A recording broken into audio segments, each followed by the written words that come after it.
जय श्री हरि विष्णु। आप सभी का मेरे चैनल पे स्वागत है। बोलिए पुरुषोत्तम भगवान की जय। सत्य सनातन धर्म की जय। सनातन धर्म की पावन परंपराओं में पुरुषोत्तम मास का स्थान अत्यंत उच्च और कल्याणकारी माना गया है। यह मास भगवान श्री हरि की कृपा प्राप्त करने का दुर्लभ अवसर है। इस मास में किया गया कोई भी सत्कर्म मनुष्य को लाख गुना अधिक पुण्य फल प्रदान करती है। आप सभी कथा में बने रहिए और पुरुषोत्तम मास की महात्म्य का पूर्ण श्रवण कीजिए, जिससे आपके घर में सुख, शांति और समृद्धि का वास हो। आजकल की भागदौड़ की ज़िंदगी में कथा को बैठ के पढ़ने के लिए किसी के पास टाइम नहीं होता है, तो सुनने का श्रेय जरूर प्राप्त करें, जिससे आपका और आपके परिवार का कल्याण हो। भगवान की लीलाओं का आप जितनी बार श्रवण करेंगे, उससे आपको अक्षय पुण्य की प्राप्ति होगी। प्रिय श्रोताओं, आज आप सुनेंगे पुरुषोत्तम मास का अध्याय 12। कथा बहुत ही रहस्यमयी है, इसलिए आप सभी कथा को ध्यानपूर्वक सुने। चलिए अब कथा में प्रवेश करते हैं। सूत जी बोले, हे मुनि श्रेष्ठ, अब मैं आपको उस कथा का सार सुनाता हूँ जिसमें उस तपस्विनी कन्या के अगले जन्म, द्रौपदी के जीवन और पुरुषोत्तम मास के महान प्रभाव का अद्भुत वर्णन है। नारद जी ने विनम्र होकर पूछा, हे प्रभु, जब भगवान शंकर अंतर्ध्यान हो गए तब उस बाला ने शोक में क्या किया? तब श्री नारायण बोले, हे नारद, यही प्रश्न एक बार राजा युधिष्ठिर ने भी भगवान श्री कृष्ण से किया था। अब वही कथा मैं तुम्हें सुनाता हूँ। श्री कृष्ण बोले, हे राजन, शिव जी के चले जाने पर वह कन्या अत्यंत दुखी हो गई। वह भय और शोक से व्याकुल होकर रोने लगी। उसका शरीर तपस्या से पहले ही क्षीण था। अब दुख की अग्नि ने उसे और भी जला दिया। वह ऐसे प्रतीत होती थी जैसे वनाग्नि में जली हुई कोई लता। समय बीतता गया और अंततः काल के प्रभाव से वह अपने आश्रम में ही शरीर त्याग कर बैठी। हे राजन, उसी समय यज्ञसेन नामक राजा ने एक महान यज्ञ किया। उस यज्ञ कुंड से एक दिव्य तेजस्विनी कन्या उत्पन्न हुई। वही कन्या आगे चलकर राजा द्रुपद की पुत्री द्रौपदी के नाम से प्रसिद्ध हुई।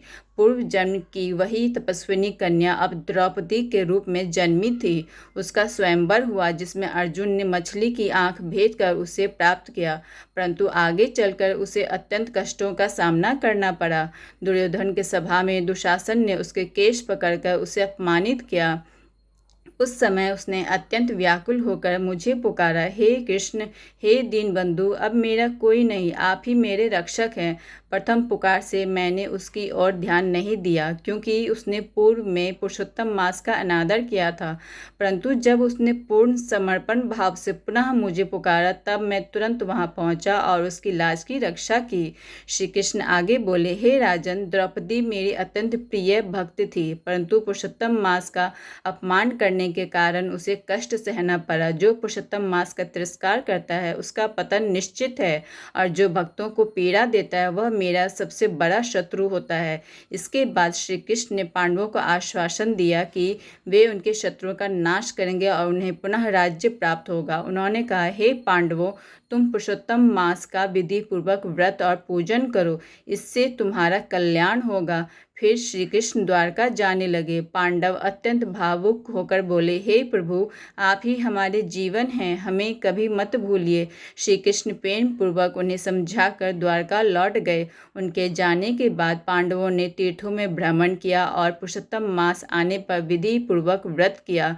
14 वर्षों के पश्चात श्री कृष्ण की कृपा से उन्होंने अपना राज्य पुनः प्राप्त किया।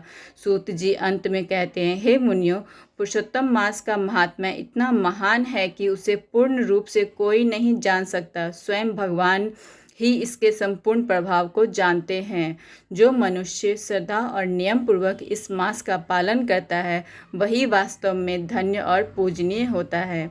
यहीं के साथ यह कथा यहीं पे विश्राम होती है।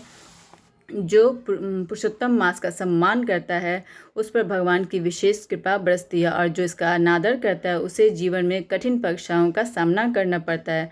और इसी के साथ हम इस कथा को यहाँ पे विश्राम करते हैं। जय श्री हरि, जय श्री हरि, राधे राधे।